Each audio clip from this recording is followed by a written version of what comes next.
แกงเป็ดเด้อ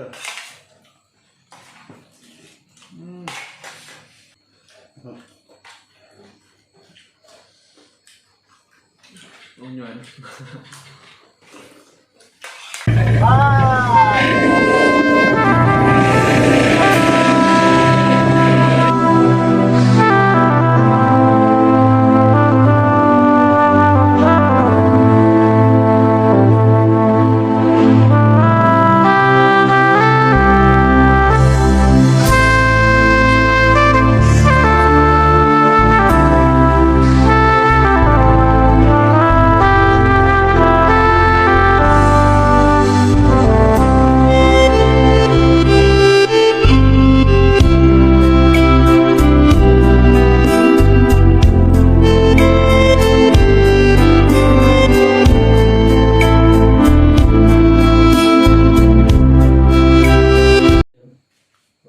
พี่น้อง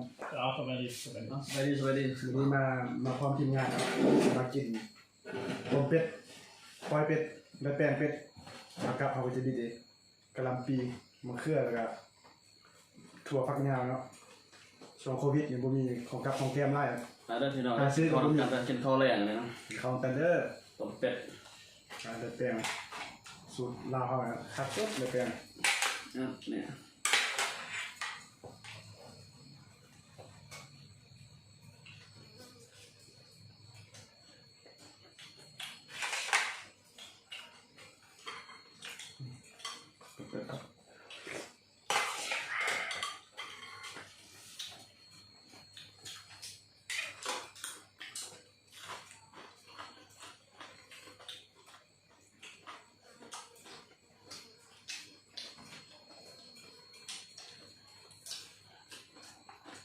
มันเคยดูแล้วตรงนั้น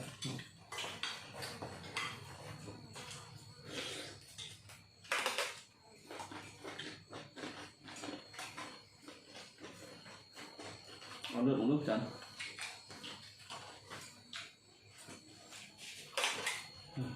ก็จะ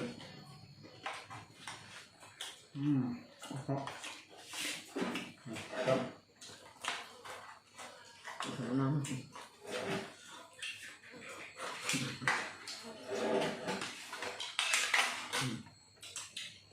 เลือดแป้งใช่ไหมตรงนั้นแป้งเป็ดเด้อ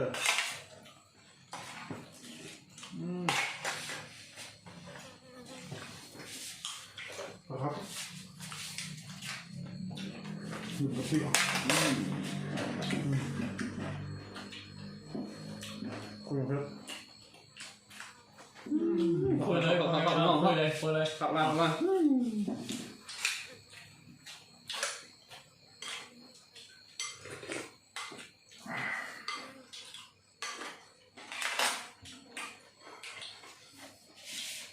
คืออยู่เยอะ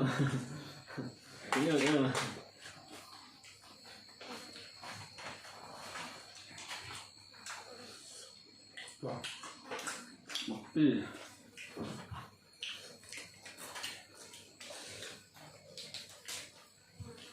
กำลังว่าจ้องกำลังว่าอินผมมากินข้าวอิ่มแล้วเป็นหลักมาทางล่างเลยอ่ะบางแม่ทำมาครัวกินแต่ไม่แบบบอกต่อไปทางไหน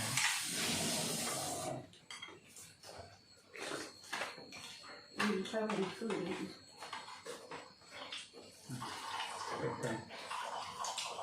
มันอร่อย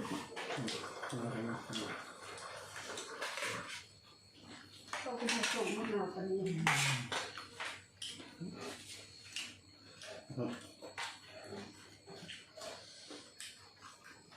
โอ้ยหน่อย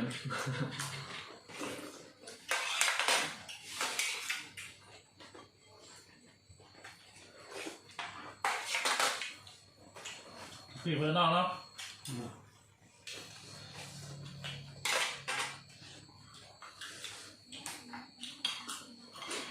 แล้วก็ฝากติดตามหรือซองใหม่หน้าใหม่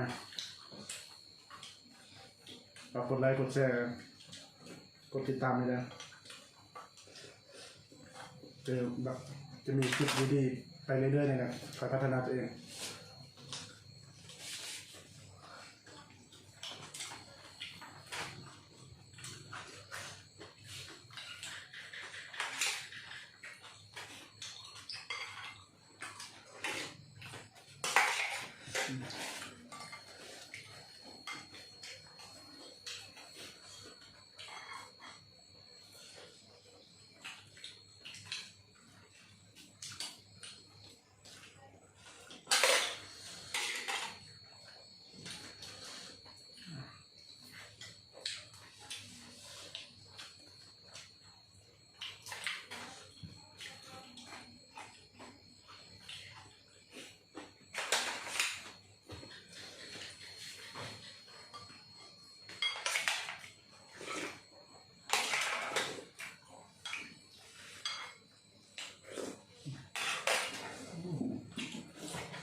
ได้เนาะผมเป็นน้องโควิดนะ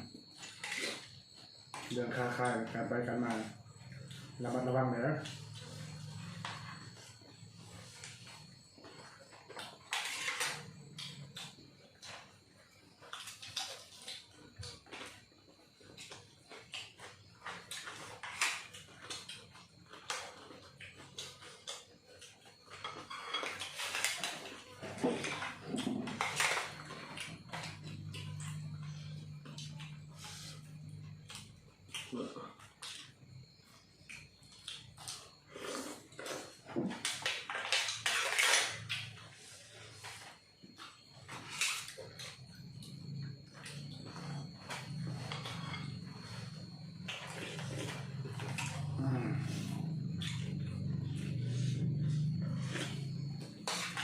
หอดตัว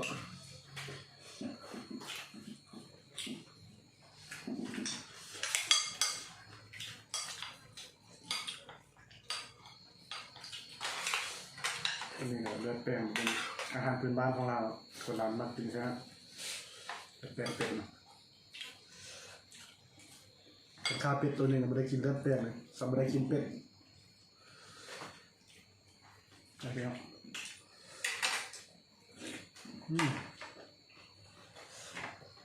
หมูถั่วกับกะปิป้อม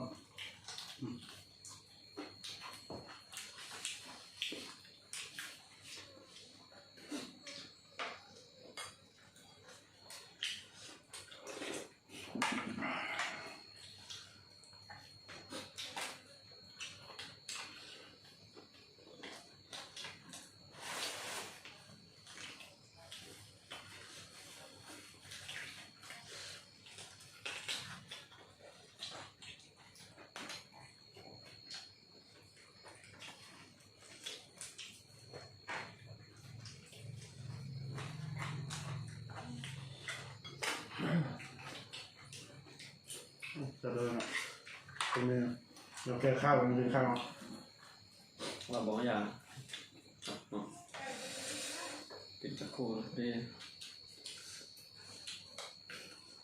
เอ๊ะใจรักนี่แล้วเนอะ เนาะ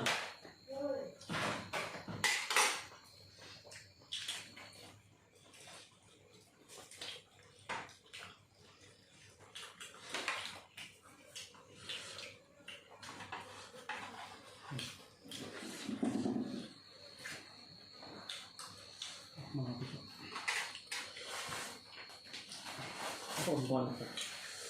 ขอโทษ เป็นพี่น้องเด้อ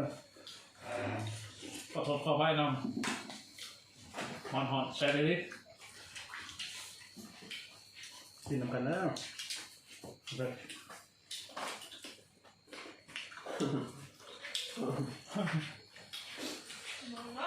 ใจขึ้นแล้วเนี่ย โอ้ครับ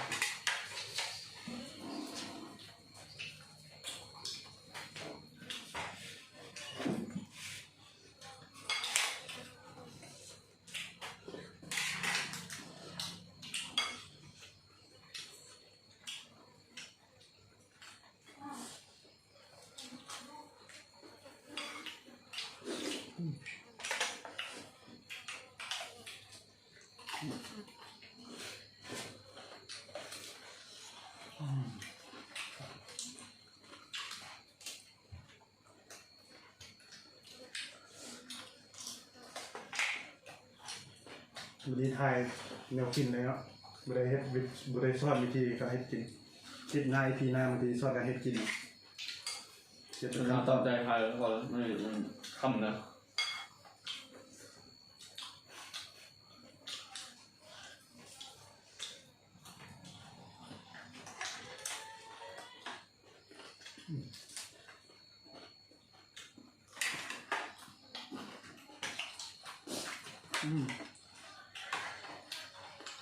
มันเดือดแตกครับ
นะพี่น้อง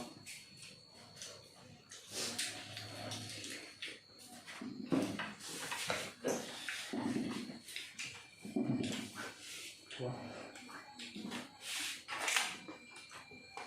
ครับ ใช่ ทำด้วยกันเด้อจำทำด้วยกันเสียง จานสามคนกับผมหมดจานใหญ่นะ เป็นเกือบ2 กิโล เดี๋ยว2 จานเอาให้เขาจานนึงน้องกินจานนึง3 คนกับผมหมด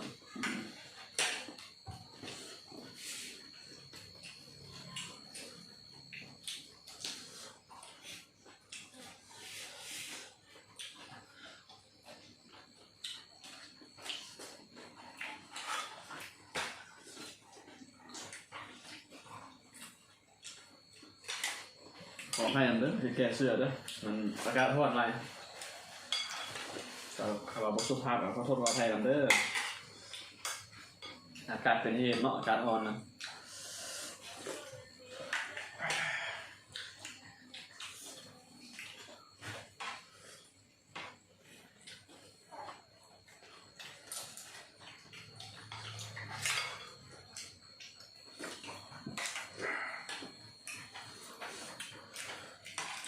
ใช่ไหม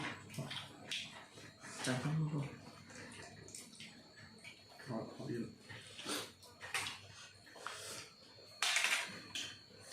สติเบาดีดีแล้ว